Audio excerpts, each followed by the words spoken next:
কাশ্মীরে জঙ্গি হামলাকে কেন্দ্র করে অপারেশন সেতুর অভিযান চালিয়েছে ভারতীয় সেনাবাহিনী। খুঁজে খুঁজে জঙ্গি ডেরাগুলি গুড়িয়ে দিয়েছে ভারতীয় সেনারা।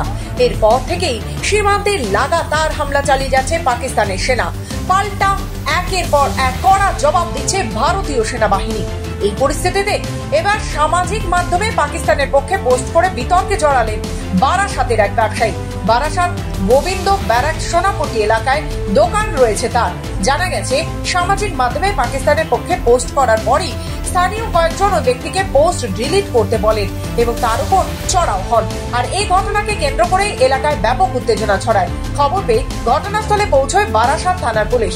এরপর পুলিশ ঘটনাস্থলে গিয়ে অভিযুক্তকে গ্রেফতার করেছে। গোটা ঘটনার তদন্ত শুরু করেছে পুলিশ। একটা মানে পাকিস্তানের পক্ষে পোস্ট করা হচ্ছে, যেটা একটা উস্কানিমূলক পোস্ট।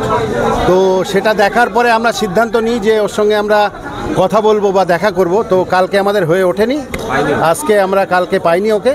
আজকে আমরা সিদ্ধান্ত নিয়ে ওকে আমরা ধরলাম। ধরার পরে তারপরে জানতে পারলাম যে দোকানে কাজ করে যে আমাদের সমিতির একটা যে কার্ড থাকে সেই কার্ডটা ওর নেই, সদস্যপদ ওর নেই। প্লাস ওই ছেলেটি এসছে মুর্শিদাবাদ থেকে। তারপরে মুর্শিদাবাদে ও মাদ্রাসায় পড়াশোনা করতো।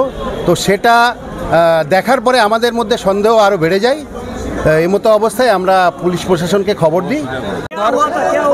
एक्चुअली हुआ था कि कल वो एक पोस्ट किया था, वो हमारा इंडिया के विरोधी और पाकिस्तान के तरफ किया है। वो लिखा था पाकिस्तान जिंदाबाद, इंडियन आर्मी मुर्दाबाद, ये सब पोस्ट किया था। हम लोग सब देखा है। हमारा फ्लैग भी जला दिया और पाकिस्तान का फ्लैग भी वो लड़का रहा। इसके बाद हम लोग देखा है कि सब लोग इधर आया और उसको पुलिस के हाथ में दे दिया। हम लोग क्या करता था ये? वो अभी काम सीख रहा था सोने का। वो 6 महीना हुआ इधर आया है।